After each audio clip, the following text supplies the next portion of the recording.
Good afternoon, everyone, and welcome to this afternoon's edition of Obsessed With. I'm Annette Densham, and today I'm talking to the very clever Uwe Jacobs.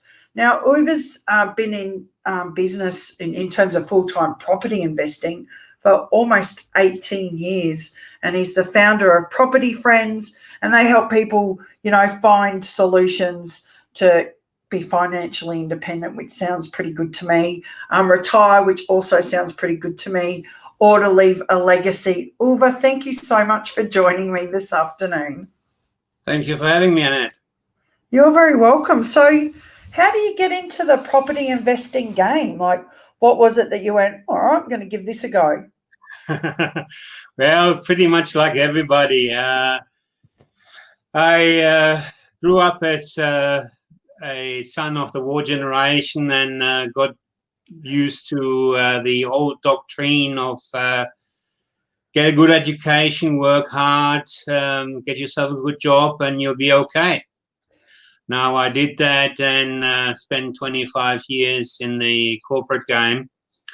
Got to quite good heights in the upper management to, in the end, become a commercial director of a $1.3 billion job, which is fantastic. And I was doing everything for everybody else.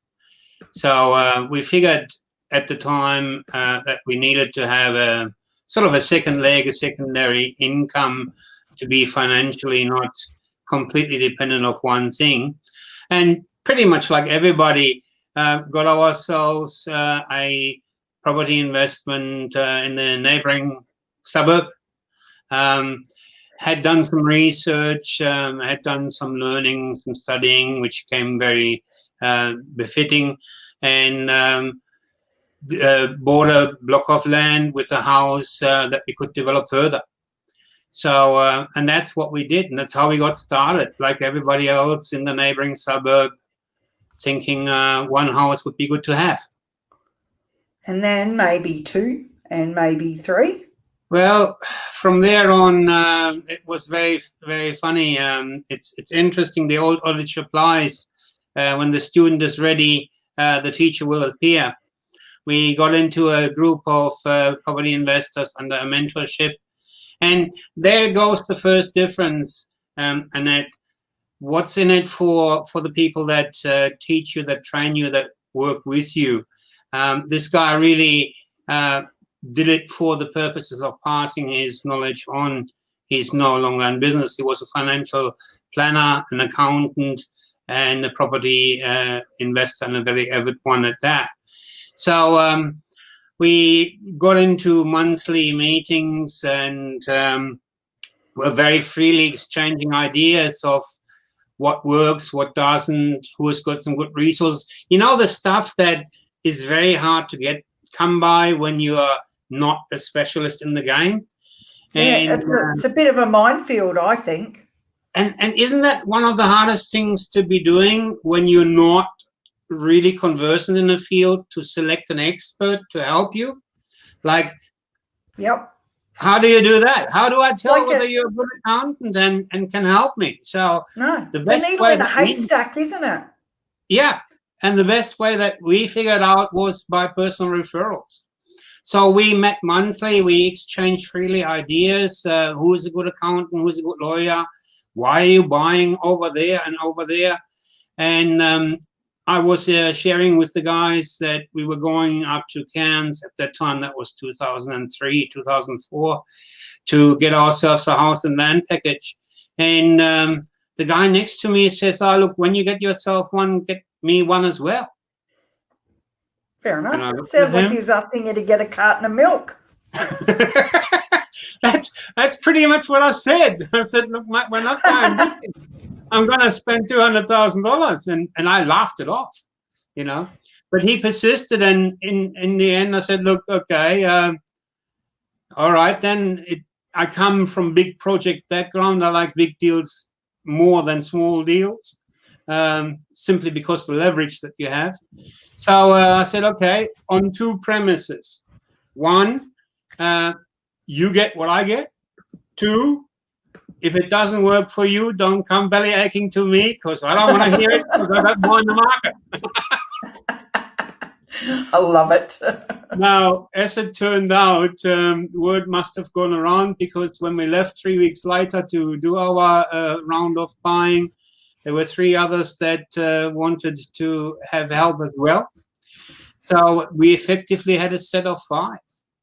Now, and that it's no rocket science what happens when I can negotiate on a set of 5. Doors open that you can't get through normally. So it's about wholesale, being able to buy at wholesale and not at retail. It's about being able to deal as friends. And we chose that business name very deliberately, because with friends you deal open and honest. And that's something that's very, very close to my heart. You're a big one for authenticity and realness, without, you know, having to label it as, I know, like if you've got to say to people, I'm authentic, then you've kind of missed the point.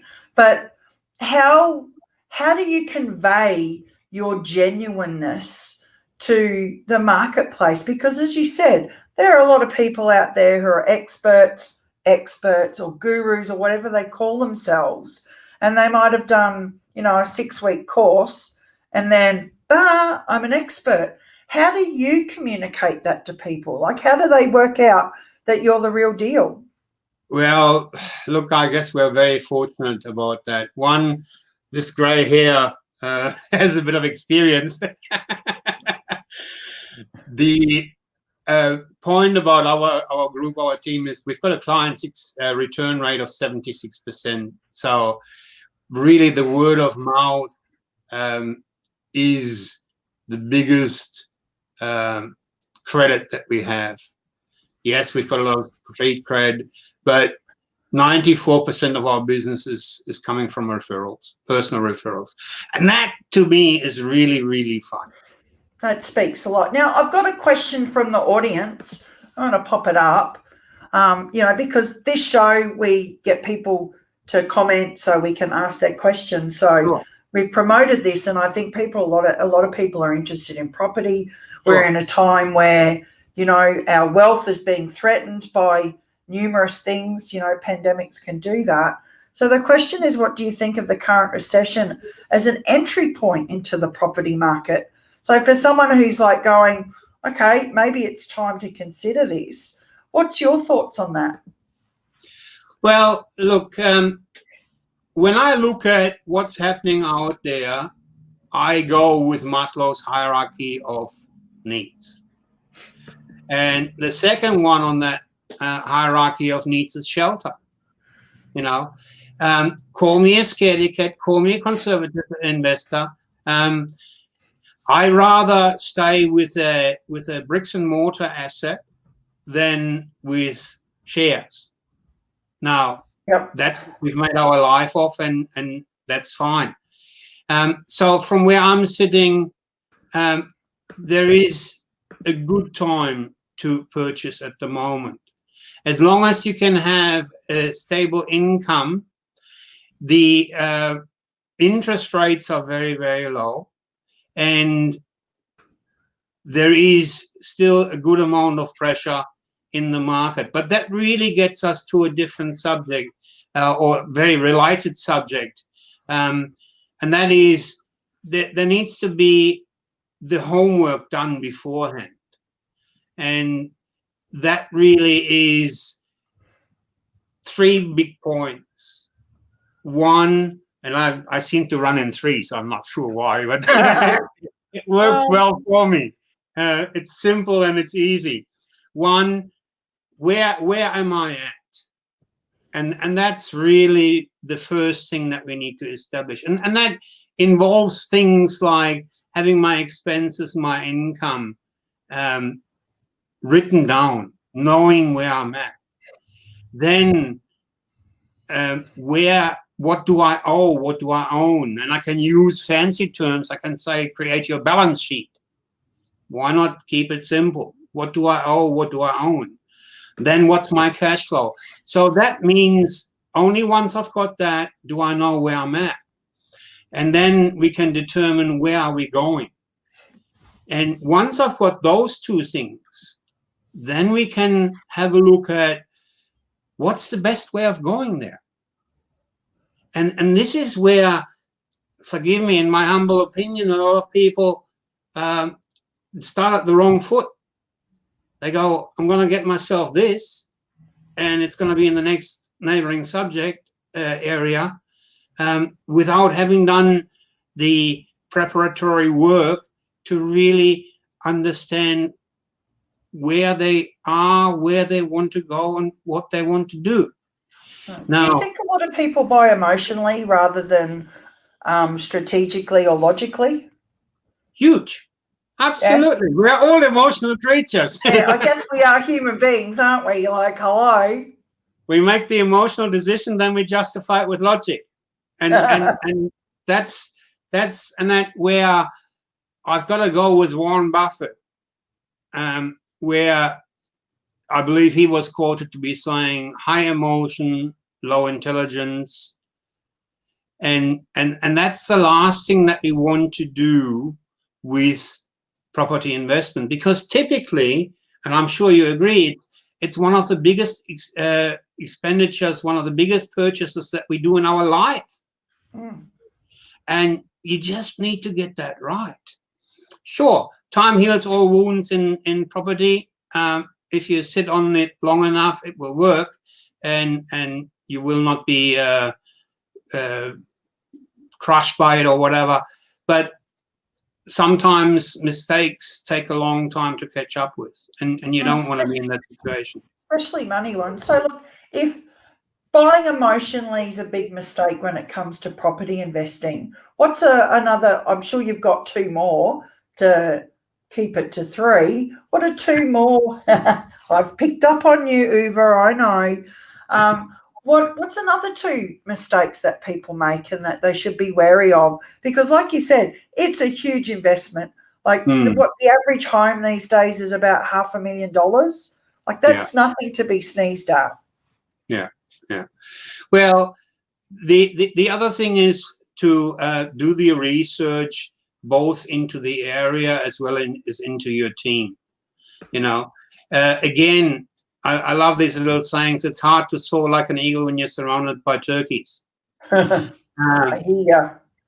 You need to make sure that the team that you've got around you has your best interest at heart, and that you really know why they're working with you and what's in it for them. You know, I believe that you need to put the cards on the table. I believe that the best way to get to a good advisor is to get a referral and work with that person and check out why are they helping you. See, this is where I've got a conflict of interest. If I'm being paid as a property advocate or as a buyer's advocate by the developers, well, if they're lining my pockets, who do I really have allegiance to? So from where I'm sitting, the fee for service should be separate. You know, that way I can look you in the eye and say, well, you pay what I pay. You know, and that's number three. Ultimately, we only propose to be doing what we're prepared to be doing ourselves. Ah, that's nice. And that's a good one, isn't it? Because if you're, the person who's advising you is like secretly going, I wouldn't touch that with a 10-foot pole, it's going to come across, or how many people get stung by, unethical property investors? Is it a big thing to be taken for a ride? Too many. That's a simple answer.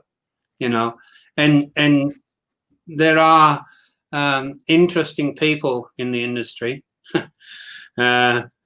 It's just, look, ultimately you got to make up your mind. What do you want to stand for? Because if you don't stand for anything, you will fall for everything. And we made up our mind some 18 years ago that Property Friends, we will deal with people with everybody in our team as they are our friends, because ultimately that's what they are, you know. And we've been lucky enough to build great friendships. We've got people that have been with us for over 10, 12, 14 years. You know, they're well past 10 properties. Now, that doesn't mean that I'm anything special. Although oh, come on, you're being too good. The system that we have created works really well, you know, and that's what's the outcome.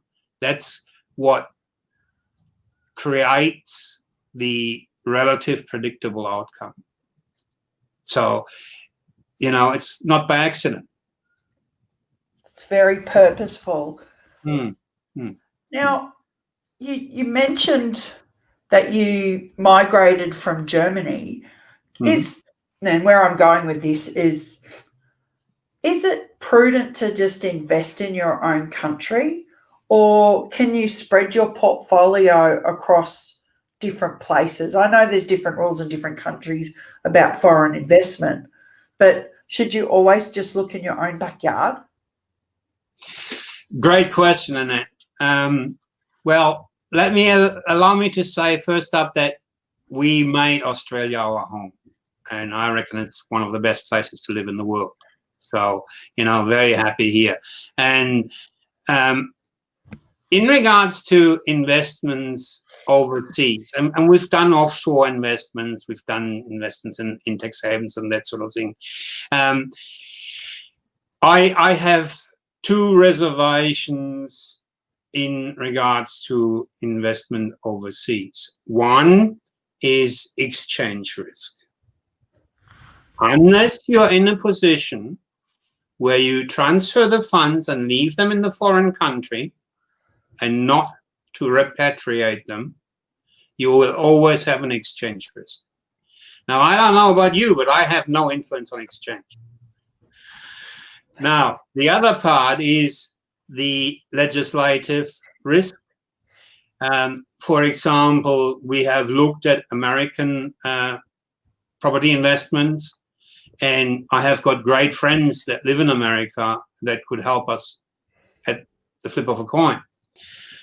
But the legislation is so different, and the social structures are so different, that I'd rather stick with my knitting. I'd rather stick with what I know and can research and can understand easily. And guess what? There's a third one. The third one is the tyranny of distance. In Australia, I can jump onto any plane and be in 4 to 6 hours anywhere. Under normal circumstances, that is. You know, overseas, that makes it very challenging. And heck, there's enough opportunity here with, if you look in the right markets, in the right areas, with making excellent money. And why not keep the risk profile low? Yeah, absolutely. Because again, we go back to, we're not just, you know, playing with monopoly money here, aren't we? Do you think that in, like, Australia's always been, you know, like when I grew up, you know, it was a lucky country, and one of the greatest dreams was to buy your own home. You know, like I got fed the same story as you. You know, do well at school, put your head down, work hard, you know, buy your house, retire, you know, play golf and knit. But the world's changed considerably. Are we looking at a generation, you know, the millennials and my children, I think they're called Generation Z, are they ever going to be able to crack the housing market? Because, you know, like we said, $500,000, unemployment's incredibly high at the moment, and full-time jobs for young people are really hard to come by. So is it a possibility for them into the future to use property as an investment tool? I believe it is, Annette. And the reason why I say that, we've got two daughters, little ones, 28 and 29. So babies. So one has purchased a house and they purchased a block of land and built, finished it last year. The other one is just in the hunt at the current point in time. Now, they're not looking for $600,000, $800,000, $900,000 properties. They are looking for a $550,000 property that they can afford. And yes, they're both employed. And yes, they have saved up 50 grand. And they're not looking for the McMansion with the, I don't know, 150 centimeter TV in every room and 4 bedrooms. I think that's where a bit of a shift has happened. And if you think about it again, where am I at? Where do I want to go and what do I want to achieve? I think a lot of the young'uns, forgive me for being so flippant, set their sights too high and unrealistic expectations, feel the need to do as the Joneses. And if I start a bit lower, it is again about the system, because the last thing you want to do is buy everything on credit, be over your ears in full hog in credit, and then do your furnishings on a buy now, pay 5 years later. And by the time that the 5 years come along, it's all over. The equipment, the couch, the TV is gone, is no longer usable, but that's when your payment plan starts. And that scares the pants off me. It really does, because if you're not conversant, if you're not looking at this stuff, you can very quickly get into a situation where your expenses are outperforming, are higher, where my payments are higher than my income. And that ain't a good feeling. And that goes back to the initial point of planning. So I think it's entirely possible, but it is looking at how do I do that? They've got to have a plan. I guess too, factoring into that, these, buy now and pay off in 700 years is also things like the growth of Zip Pay and Afterpay and what other pay is that it's really easy now, isn't it, to just go, oh, I'm going to get that, I'm going to get that, and I'm going to get that, and have these multiple payment plans going. But the banks also look at that stuff too, don't they? Well, absolutely. You need to be able to live within your means, and that's ultimately it comes back to financial principles. And if you have your financial house in order, you can do investment, you can do property investment, and you'll be doing well. No questions asked. No questions asked. And there are some stages in property investment. The first stage is the accumulation phase, where again you want to build up your portfolio, be that as a principal place of residence or as an investment, as fast as you can. And that just means one thing: living ideally below your means, so that you have not the huge financial pressure. Because I have seen too many also young couples that got knocked out of the game because they couldn't afford one dinner anymore. They couldn't afford to go out and have a week's holidays anymore, So it's hugely important to plan these things and to know where you're at and what's going to happen. And if you do that, you can do it. Absolutely. You just need to have a strategy, and obviously you need to work with someone who knows what they're doing. Uwe Jacobs, thank you so much for sharing that. You've answered some of my burning questions, because, really this shows all about me and what I want to know. But hopefully our audience does as well. So if people want to get into contact with you or have a chat with you about property investing, they can find you at Property Friends pretty much over Facebook, Instagram, LinkedIn, and probably Googling you. Yeah, the easiest is the website, propertyfriends.com.au. Awesome. Well, thank you so much for your time this afternoon. I really appreciate you sharing your wisdom and your knowledge with us. Thank you very much, Annette.